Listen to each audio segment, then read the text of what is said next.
Hey folks, welcome to another episode of 5 to 15 with Musickers. I'm your host, Jason DeCristofaro, and I'm here with my good buddy, Neal Endicott. I should say Dr. Neal Endicott. We're buddies, so I call him Neal, but this is a brilliant educator, composer, a saxophone player. You really do a lot of different things in the music industry. Today I want to talk about the balance you find between your work as a professor of music theory at East Tennessee State University in Johnson City and working as a composer. And you work with a lot of different ensembles. You write music for orchestras, big bands, chamber, smaller jazz groups, soloists. I mean, it's pretty much the whole gamut. Yeah. You know. So I guess we'll start with your work as a music theory professor. So this is like a 9-to-5 job. This is something that obviously you're teaching music theory. But what I'm curious to know, and I think for a lot of people who are thinking about having a career as a college professor, is what are some of the things you didn't learn in school as you were preparing for this gig that you ended up learning on the gig?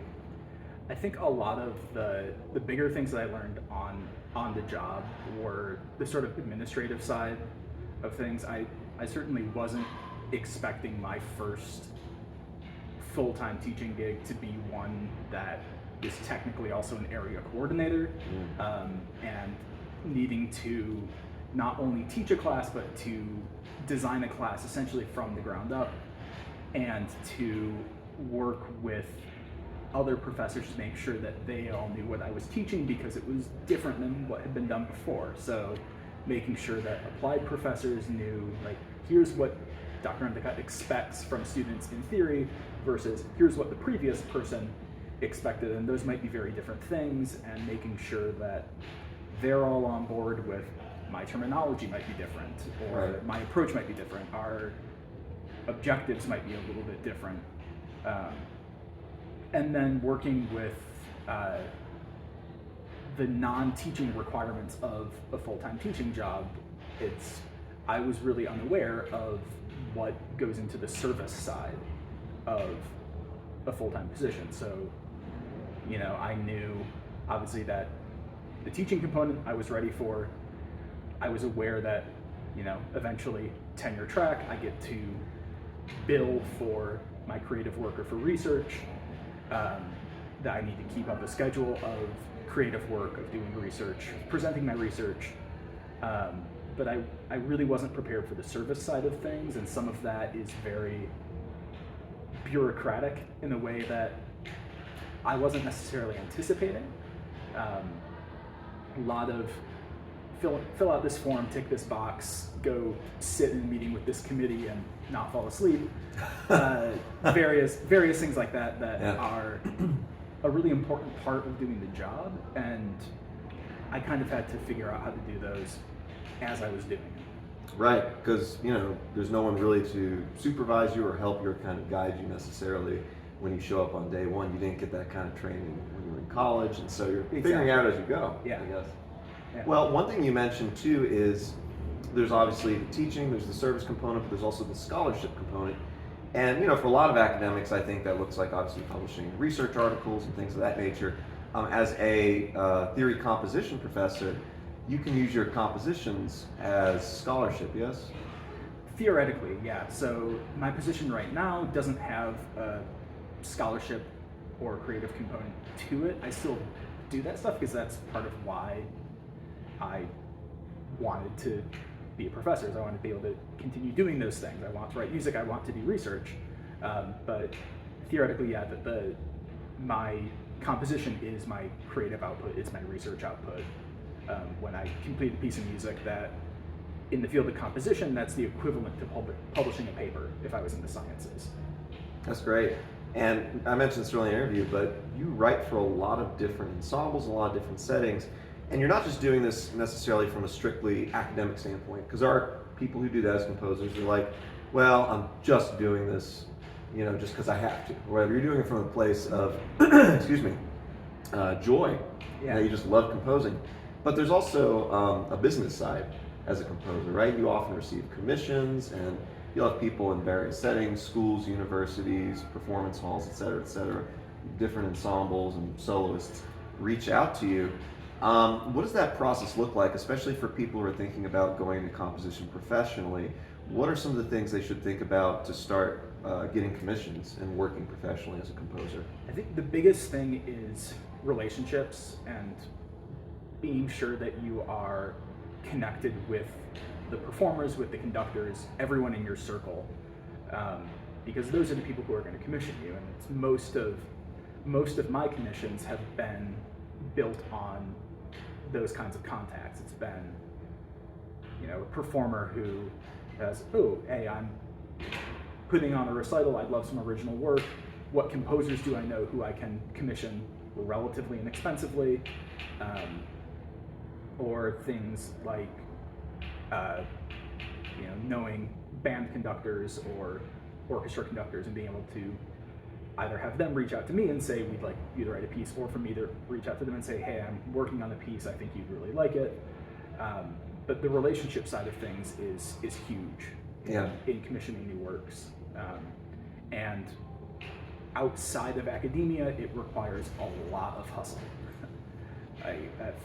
If I was composing full-time rather than being a teacher first and a composer second, I would be sort of emailing, writing to people constantly, going and doing more specifically networking events sort of constantly. I think, aspiring composers do need to know that you sort of there are two paths in concert music, at least, for composers, one of which is to teach, which you need to want to teach in order to do it. You can't just do it so true because you think it's easier, because it's absolutely not. No. It's just different. But you can either teach and then compose to supplement that and to continue building relationships, or you can go out and you can try to freelance, and that it requires a tremendous amount of hustle. Even getting in touch with new ensembles is essentially a 9-to-5 job, and then composing on top of that. Well, and speaking of a 9-to-5 job, you already do that as a teacher. As you just mentioned, that's not an easy job. So finding the balance in your life between doing this creative business, sort of independent business owner, right? Because you are the proprietor of your compositions. And I think this is something that also comes up too, is what are your thoughts on self-publishing versus publishing with a publishing house or a publishing company? Right, so I mostly self-publish. I think that for the amount of just sheet music that I sell, it's not a lot. So the amount that I do sell, I can more than handle on my own, and it lets me sort of negotiate prices on a case-by-case basis. It lets me do things like say, we'd like to perform your piece, we can't afford the sheet music, but we're charging you admission for the concert, we'll give you a cut of the concert. Great, here's the music. Yeah. Or, it may be, we'd really love to play your piece, but, your listed price for the score is X amount of money. We can't really afford that. What can you afford? Let's work together, because ultimately I want music played. Right. I do have a couple pieces published through a smaller publisher. Mostly works for Wind Ensemble. It's a publisher that's sort of dedicated to that. So I have a couple things with them. I think the bigger publishing houses, the more you recognize the name prior to being in the industry, the less of a cut you as a composer are going to get from it. Absolutely. So the big publishing houses have a lot to offer, but a monetary component is not part of what they have to offer, really, particularly for emerging composers. And I think that for most people, self-publishing is the way to go. Whether you're 100% self-publishing, you do all your printing and you're shipping yourself, or if you there's a number of independent printing houses that will put together a really professional-looking score, and you can send out from them, and you control your price, you control your cut. It's a little. Well, you're competing with these larger companies, but the benefit of being on business owners, you do have, it sounds like, that flexibility, which is a wonderful thing. Yeah. One last thing before we go is the balancing act. And this is something I've talked about with a lot of the people I've interviewed, is like you in the music world as professional musicians, they're not just doing one thing. They're doing at least two, if not more than one thing. And you're really doing I would say 2 full-time jobs, because even if the composition thing is a little more flexible in terms of creativity, you also have very real deadlines when you accept a commission and things like that. I guess the last question I have is, how do you find the balance in all that? You know, because you're juggling being a professor at a university, handling these commissions and working as a composer, and then also personal life. What is some advice you would give to people who are looking ahead and thinking about this lifestyle in terms of how to balance that, and what's your process? I think one of the things to consider is priorities, and sometimes priorities are sort of forced for you.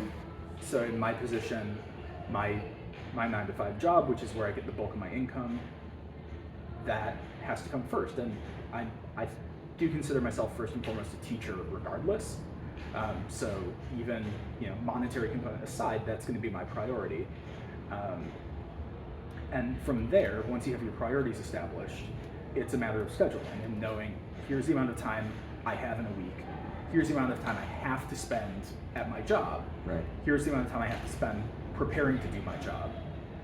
Of the amount of time I have left, how much of that can I dedicate to composing, and how much can I dedicate to having a life, because I'm also just a person. Right. Right. And so it's know your priorities, know how much time you have, and budget your time, and do with that what you can. So at the moment, it means I'm maybe composing less than in the perfect world I would like to be. Yeah.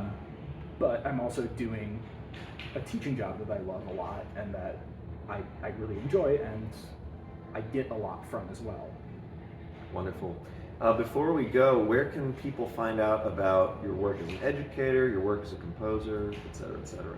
So I do have a website, which is nealendicottmusic.com. I post sort of sporadic updates to that. I have links from there to some of my compositions, recorded performances, links to my SoundCloud, to my YouTube page, and a little bit of information about my research as well. Very cool. Well, Dr. Endicott, thank you so much. Thank you. Yeah. Have a great one, y'all.